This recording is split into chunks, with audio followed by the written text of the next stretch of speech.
অবশেষে পৌঁছে গেলাম ব্যানার্জি হাটে, যেখান থেকে আর কি গাছগুলো কিনতে গেছিলাম। হাট বসেছে আজকে সানডে, যেহেতু সানডে আর থার্সডে এই দুটো দিনই হাট বসে, বেশ জমজমাট। আজকে দেখলাম একটু ফাঁকা ফাঁকা আছে, যাক ভালোই হয়েছে, গরমটাও সেরকম। তবে হ্যাঁ, গাছ কিন্তু ভীষণ ভালো লাগে আমার, সব থেকে প্রিয় জিনিস হচ্ছে গাছ। এখানে গাছের পুরো ভর্তি বাগিচা। তো দেখা যাক কোন কোন গাছগুলো নেওয়া হোক। এত গাছ দেখে না মানে আমি কনফিউজ হয়ে যায় যে কোনটা নেবো আর কোনটা নেবো না।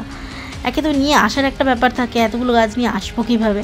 তো সেইভাবে বিবেচনা করে 7খানা গাছ আমি টোটাল নিয়েছি। পরের বারে গিয়ে আবার কিছু গাছ আছে নেবো, যেগুলো একেবারে সব গাছ নিয়ে আসা যাওয়া মানে সম্ভব নয়। বাসি বলি, বাইকে করে ওইভাবে নিয়ে আসা যায় না। তো যাই হোক, 7খানার মতো গাছ বেছে বেছে এর মধ্যে থেকে নিলাম।